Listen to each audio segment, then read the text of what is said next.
For today's episode, I wanted to replay one of the past episodes that you and everyone else has been loving here at the Elementary STEM Coach podcast.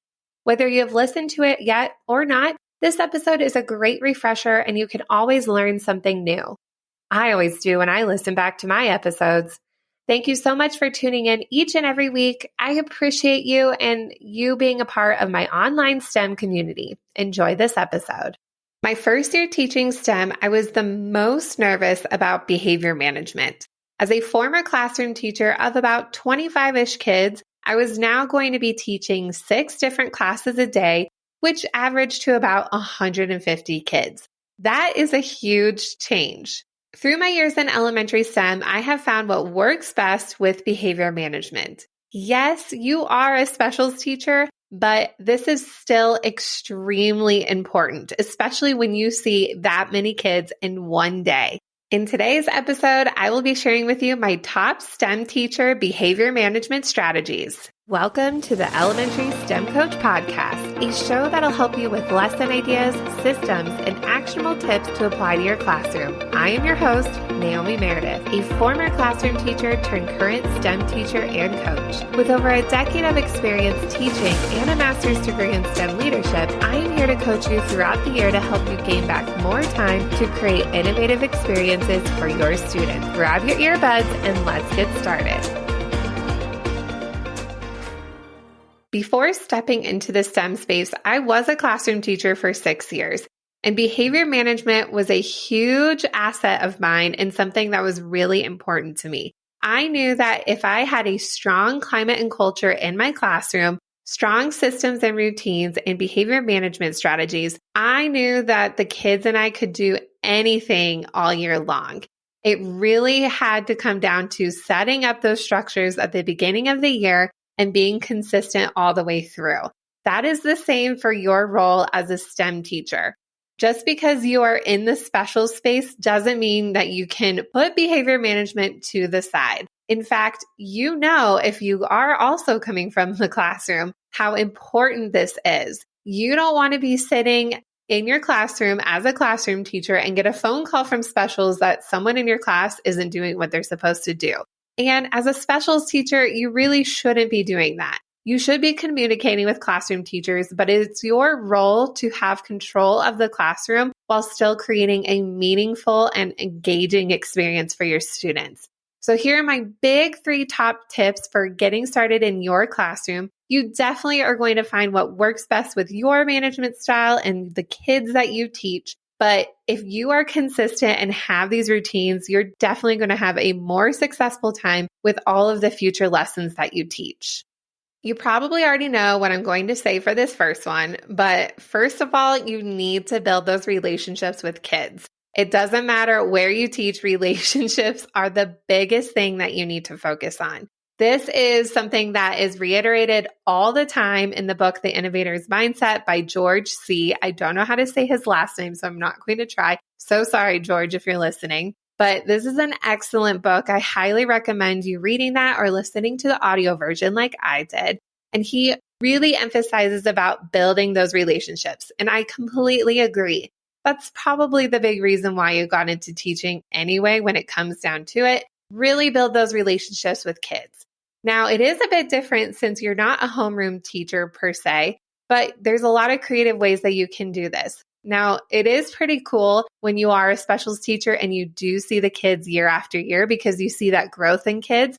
So you have that special bond that a classroom teacher might not have unless they loop with their kids. So the first thing is really engage with kids when you have those other outside duties, whether it's door duty, bus duty, crosswalk. Really engage with those kids and get to know them. You probably will see the same kids at the same time of the day. So really build those relationships outside of your STEM space. That is such a great way to interact with a lot of kids at once. Another big thing when you're ready to work up to that is after school clubs.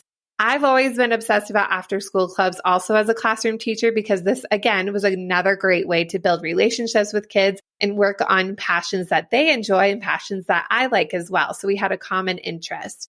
Having after school clubs is an awesome way to engage with kids and try new things and do things that are, yes, engaging, but not always academic. Now, we will be talking about after school clubs in future episodes, but just keep that in mind. After school clubs are a great way to engage with kids.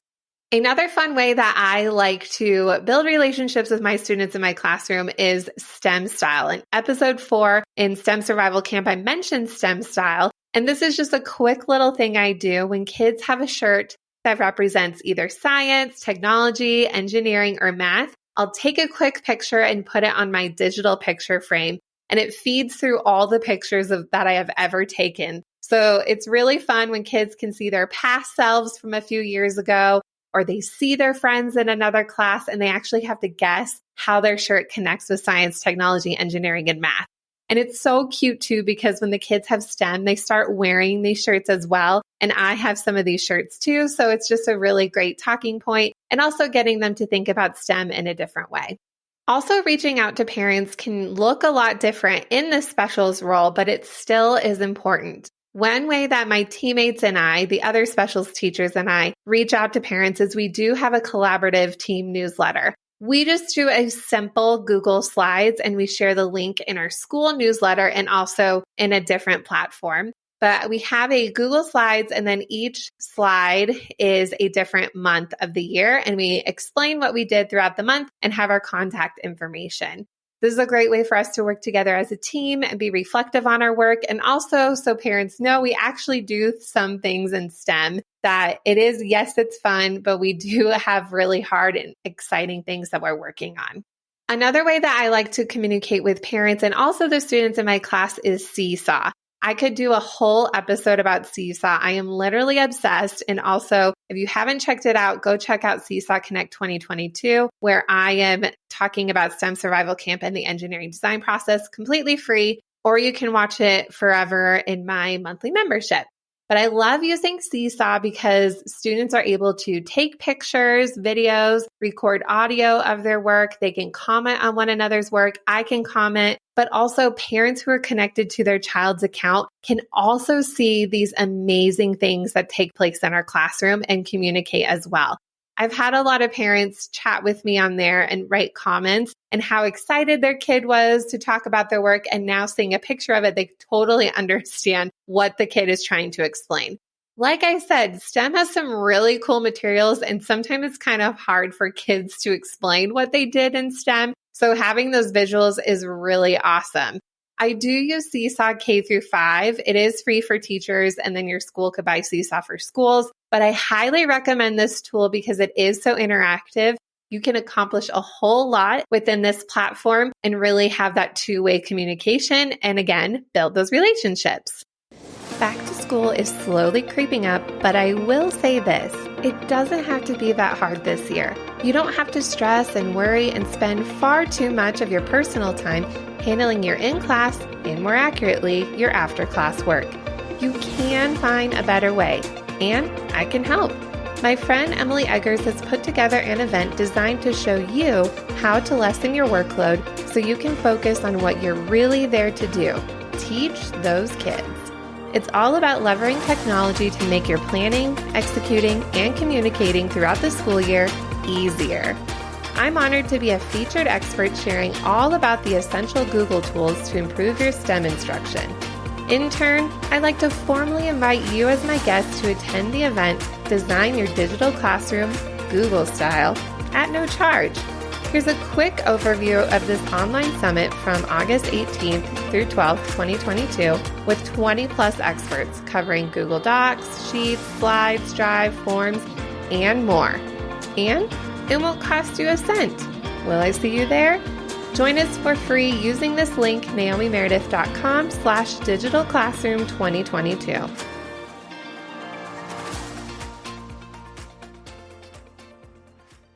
As you are continuing to build those relationships, you want to have a standard set of class rules for your STEM space. This is something that you're going to want to keep the same for K through 5 and keep them very simple. In episode 7, I shared with you some back-to-school STEM activities, and one of those is having a game review puzzle where kids are putting the pieces together of your classroom rules. So make sure to go check out that episode if you haven't listened yet. but have those main classroom rules that all the kids are used to when they come into your space and keep them very simple. Now, my main rules, my main 4 rules that students in the class have to follow as a whole class.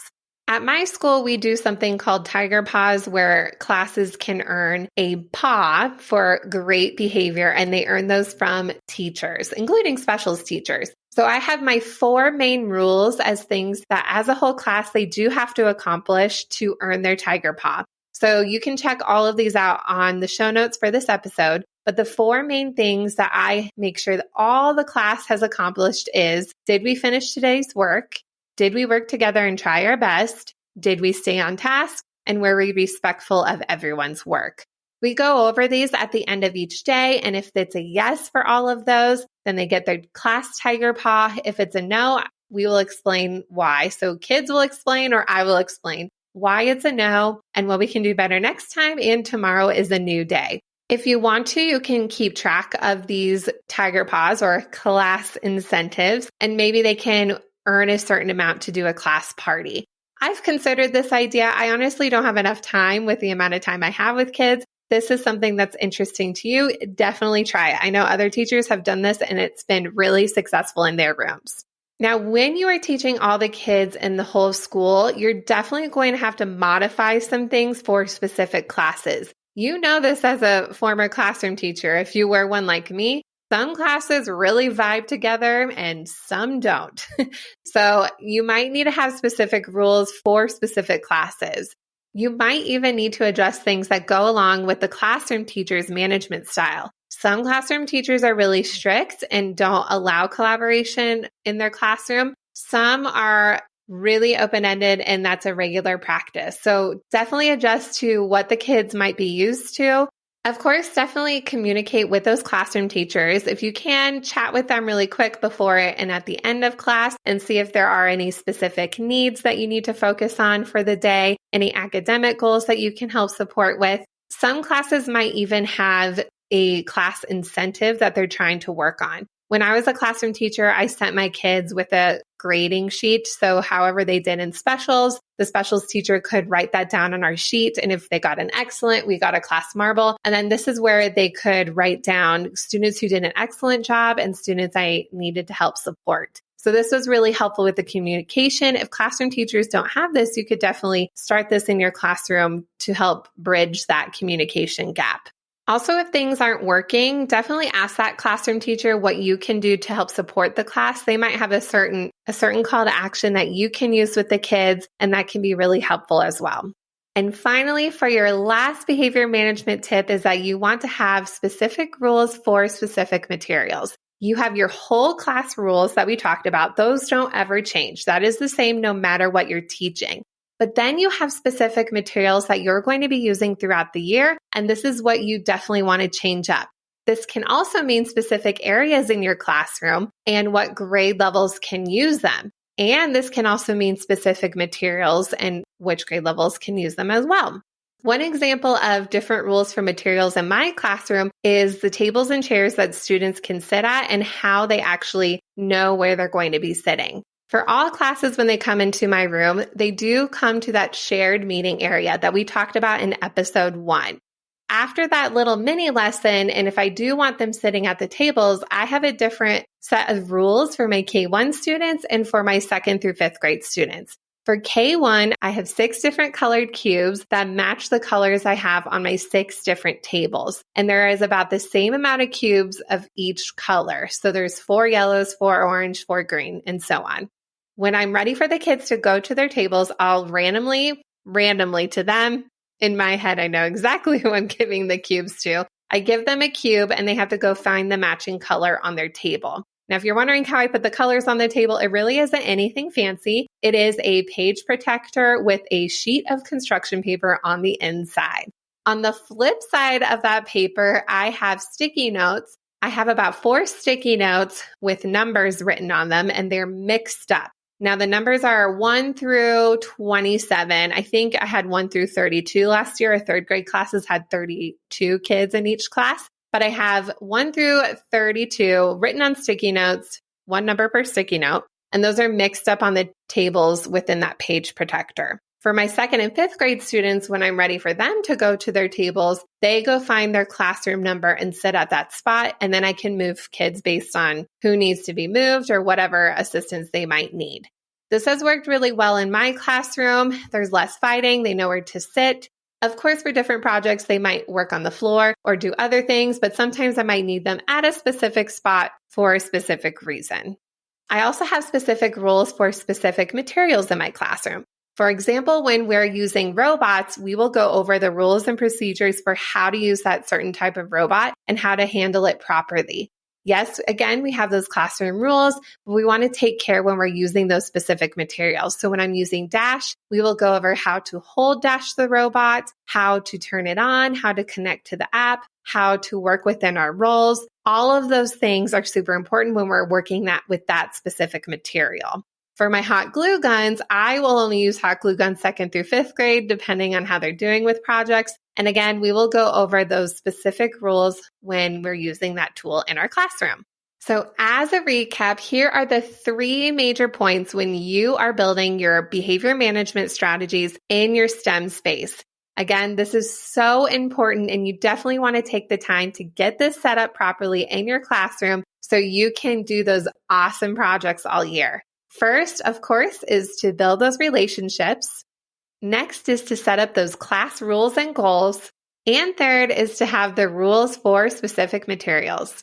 You can check out the links to all these, to specific lessons, the transcript for this video, and even the video version of this podcast. You might not have known that. All up on the show notes, and you can find that using this link, naomimeredith.com/episode 8. Thank you so much for joining me today, and I can't wait to talk to you in the next episode.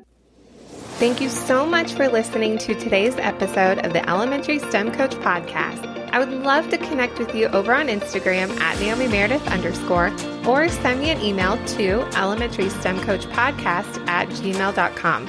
Also, make sure to check out my website, naomimeredith.com, to see all the show notes from today's episode and shop my K-5 STEM resources. Any questions you have, needs for resources, or ideas for episodes, get in touch. I'll talk to you soon.